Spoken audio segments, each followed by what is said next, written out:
Alright, so I got a gameplay from a guy named Zyron. He's going to be playing against someone named Llyr, and this shit is going to be insane. So he's playing Machinas. Now, I don't know what Lyr's playing, but I don't know. There's no telling what Lyr's playing. We'll see. So he goes Ancient Gear Ballista. Ancient Gear Ballista allow him to add another Ancient Gear. Now, the cool thing about this particular card being able to add an Ancient Gear, when you add an Ancient Gear monster, the one that you would want to add is Ancient Gearbox. Ancient Gearbox has the effect to add a 500 attack and or defense. This card has both 500 attack and defense. So, easy way to get Desk by 001 into the hand, which means when you see that card and then it discards it as well, when you see that card, that means you are going to be going into Auroradon. Super consistent and easy way to get to Auroradon, which is whatever combo line he just took. I knew that was coming the second I saw him grab Death Squad 001. Then he's going to do some combos with O-Line. He goes into TG Hyper Librarian, so he's going to be drawing a lot of cards. Every time he synchro summons, he basically draws a card. So he's going to go into Crystron Quandex, synchro summon into a Kurakui Shogun. Now, these Kurakui monsters effects are like kind of trash, but they basically keep synchro summoning over and over and over and over and over, so he can draw a lot of cards off of these cards. They don't really have much effects other than just bring out another like Kurakari and draw cards. Like, look at this, draw another card, change the position, summon out another one of these Kurakaris, however you say the name, and then basically synchro summon again. So this one has an animation. So this effect to this one, I believe this is the banish one. So yeah, you can target one card on the field and banish it. Then he summons out another Kurakari. So look at all these cards he's drawing. He's drawing into a whole bunch of hand traps here.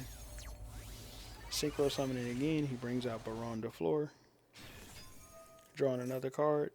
He drew into a Nibiru this time, so now he's got Maxi, he's got Nibiru, he's got Crossout Designator. Then he drew some more cards, summoning a couple more machines from his hand. Synchro, or actually Exceed summoning this time into Diabolus the Mind Hacker. This card can detach one material and banish something from your opponent's extra deck face down, and then it also has another effect to where if however many cards they have that are in the face down pile, basically you can banish another amount of that card face down. So if they activate Potter Desires, this is brutal for them because then they have to banish another amount of those cards face down and they don't draw anything.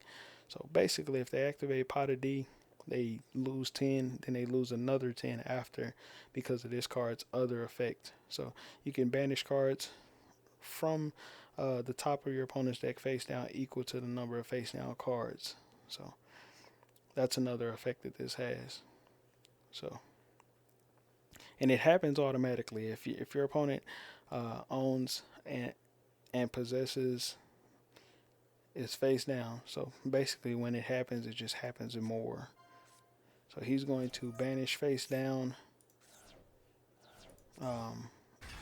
He's going to banish face down one of his monsters off the extra deck, and it just automatically activates to banish another one off the top of his deck face down.